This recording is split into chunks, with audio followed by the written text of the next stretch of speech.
Hello guys, यहाँ पर 12th class का ठोस अवस्था का पार्ट है एक शुरू हो चुका है। तो आज से हमारा बेसिक खत्म। आज से हम सीधे अब चैप्टर्स पे ध्यान देंगे। तो पार्ट एक यहाँ पर शुरू हो गया है, ठोस अवस्था। अब इसमें हम जानेंगे ठोस अवस्था क्या है, उसके लक्षण क्या है, ठोस अवस्था को कितने प्रकारों में बांटा गया है, किस आधार पर बांटा गया है, ये सब हम आज जानेंगे। ठीक है, तो हम सबसे पहले जान लेते हैं कि ठोस अवस्था क्या है। तो सबसे पहला, ठोस अवस्था।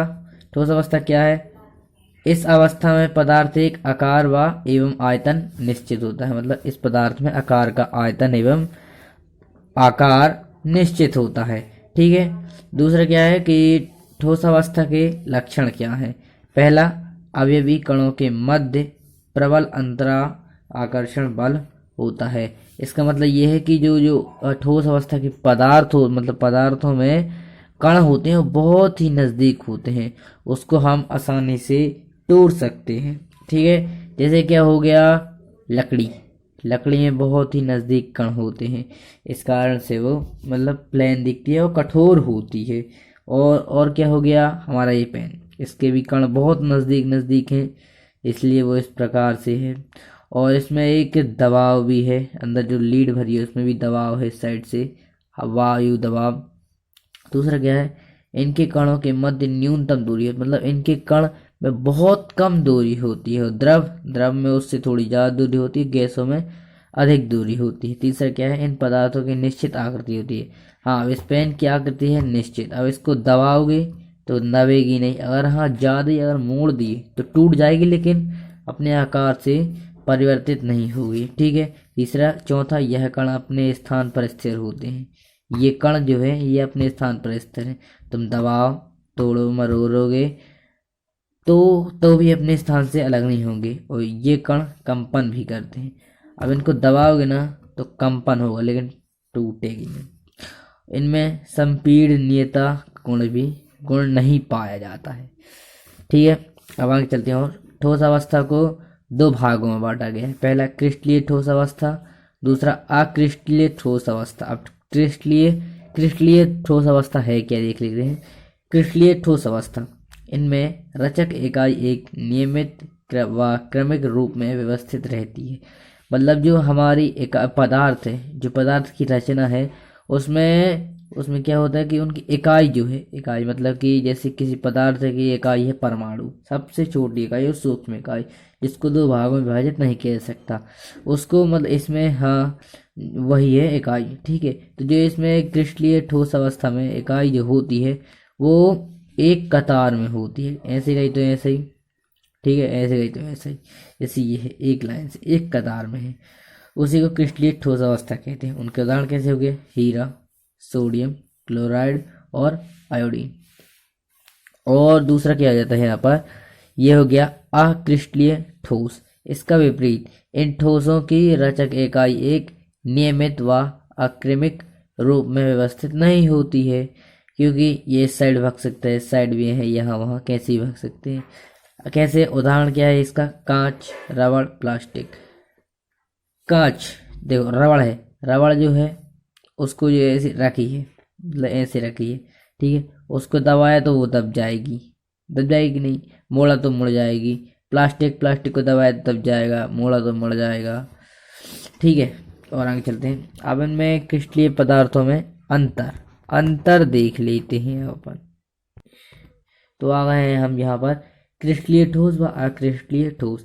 तो क्रिस्टलीय ठोस और अक्रिस्टलीय ठोस में अक्रिस्टलीय ठोस में अंतर। इसका पहला का है, इनकी बाहरी सतह भी नियमितता दर्शाती है। मतलब इनकी बाहरी सतह नियमितता दर्शाती है और इनकी बाहरी सतह नियमितता नहीं दर्शाती है। ये वास्तविक ठोस होते हैं, ये आभासी ठोस होते हैं। इनका गलनांक निश्चित होता है और इनका गलनांक निश्चित नहीं होता है। चलिए आगे चलते हैं। अब देखते हैं बंधन बलों के आधार पर ठोसों का वर्गीकरण। ठीक है। ये क्या है, ये चार प्रकारों में बटा हुआ है। पहला आयनिक ठोस, दूसरा आणविक ठोस, तीसरा सहसंयोजी ठोस और चौथा होता है धात्विक ठोस, वो अगले पेज में है। ठीक है। तो इसको देख लेते हैं अपन, इनमें भी अंतर है कुछ। पहला है रचक घटक में, किससे बने हैं, किस किससे बने हैं।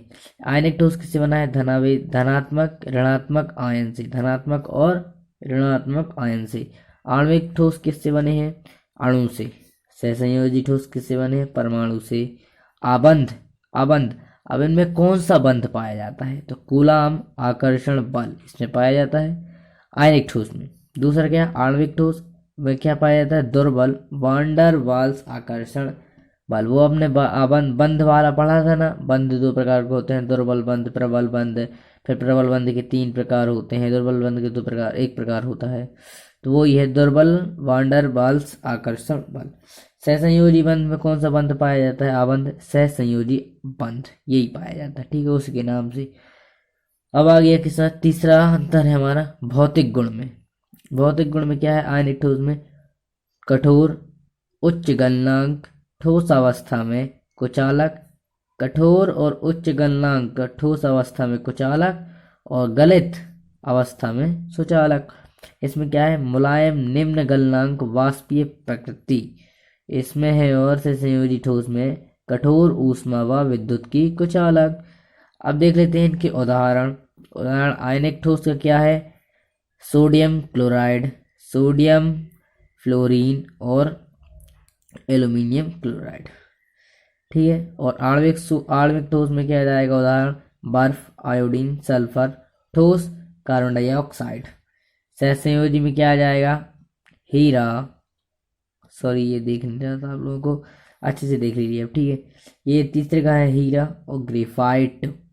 अगले पेज में देखते हैं अपन, अगले पेज में है हमारा ये चौथा, जो ये है धात्विक ठोस। इस रचक घटक धातु परमाणु, ये रचक ये किससे बना है, धातु परमाणु से। इसका आबंध, इसमें आबंध कौन सा पाया जाता है, धात्विक आबंध। इसमें भौतिक गुण कौन सा है, मुलायम और कठोर, दोनों ही विद्युत के सुचालक हैं, ठीक है। इसका उदाहरण क्या है, aluminium, fluorine, copper, nickel, lithium और कोबाल्ट, ठीक है। इस प्रकार यहाँ पर हमारा 12th क्लास का केमिस्ट्री का चैप्टर 1 अभी आधा हुआ है, अभी और होगा। इसमें थ्योरी बहुत सारी है, केमिस्ट्री में तो आप लोग जानते हैं थ्योरी बहुत सारी है। सो मिलते हैं अब अगले वीडियो में, बाय बाय, टाटा से। यदि वीडियो अच्छा लगा हो तो प्लीज़ लाइक और सब्सक्राइब जरूर कीजिएगा। बाय बाय, टाटा सी।